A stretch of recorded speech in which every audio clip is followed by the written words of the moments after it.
Good morning, welcome to Catex TV. My name is Frank Fortunato. Today is Monday, June 22nd, 2015, the first day of summer. If you want to follow us on Twitter, go to Catex TV. In a dramatic rescue about 40 miles off the coast of Mumbai in India, 20 members of the crew of a merchant vessel were rescued by the Indian Navy. It was a rescue mission mounted by the Navy using Sea King helicopters. The merchant vessel, the Jindal Kamikaze, had 20 people on board. 19 people were picked up by a Sea King helicopter deployed on Sunday. The master, or the captain of the ship, remained on board overnight and was picked up by another helicopter this morning. The vessel had sent a distress message late Sunday night. It said that the ship was involved in extremely bad weather and was listing to one side. Information was received around midnight by the Indian Navy that a vessel in distress, the Jindal Kamikaze, was about 40 miles off the coast of Mumbai Harbor, and the merchant vessel then had counterballasted or flooded a tank to improve its stability. The ship, as far as we know right now, is still afloat, and if the weather subsides, no doubt the crew will try to return to it and be towed into Mumbai Harbor. Former Aspen Re Chief Executive Officer James Few has been announced as the new Global Managing Director of Amlin's reinsurance division beginning on the 1st of August. He's going to be supported by the ongoing team at Amlin, including Christian Bieri, Dominic Peters, and Robert Wyatt. Few is going to replace Kevin Alcorn, who announced that he's going to step down from the role back in May.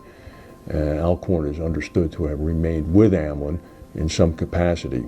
Few, of course, was the principal architect of Aspen Re and was responsible for about $1.2 billion of gross written premium covering P&C and specialty products in Europe, Bermuda, the U.S., Asia, and Latin America. So if he can repeat that feat with Amlin, it's going to be good news. The situation with the Greek debt problem remains ongoing. Earlier today, there was great optimism in the stock market futures.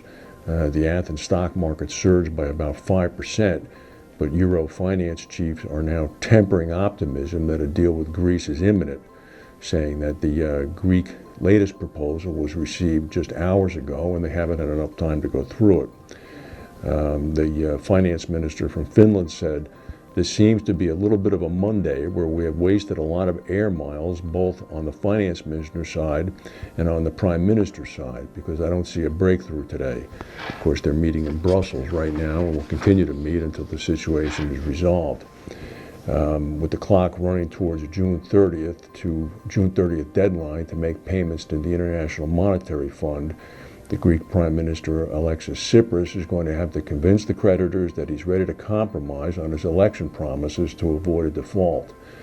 He may end up being ready, but whether or not he's going to be able to convince the Greek Parliament to side with him is another matter entirely. The Eurozone has indicated that they are prepared to have Greece walk away from the euro. If that happens, Greece is going to be in very serious financial trouble. The U.S. asbestos problem continues to be the problem that won't stop giving. Randall Quilter in London, the insurance services and investment company, posted a jump in its revenues last year, but had heavy losses driven by reserve deteriorations in asbestos claims. The group said that it had been experiencing a tough year because of a deterioration in net provisions for asbestos claims in Randall Quilter Re in the U.S., mainly regarding the significant legal expenses associated with the recently concluded asbestos agreement with former Syndicate 102. World Cup insurers are likely to refuse to pay out on many cancellation contracts if Russia and Qatar lose the rights to hold the World Cup because of fraud. Russia and Qatar could be stripped of their World Cup hosting rights if evidence emerges of bribery in the bidding process. This is with the ongoing FIFA investigation. Insurance specialists say many contracts could then be annulled or go into dispute if governments or organizing bodies that have taken out the cancellation insurance are found to have been linked to any fraudulent action. People who took out the policies who did not have knowledge of any wrongdoing could in fact end up being paid.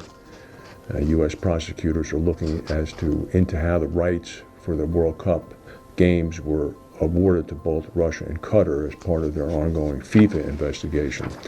This is not a small matter. Sporting events like the 2014 World Cup in Brazil generated about $2 billion in cancellation insurance. Most of that coverage goes right into Lloyd's specialty groups, as well as big European companies such as Munich Re and Swiss Re. So people are watching this very closely. More than 400 people have been evacuated from their homes in New Zealand's North Island after torrential rain has flooded the region. Over the 20th and 21st of June, flooding caused road closures, major power outages in parts of the Northern Island.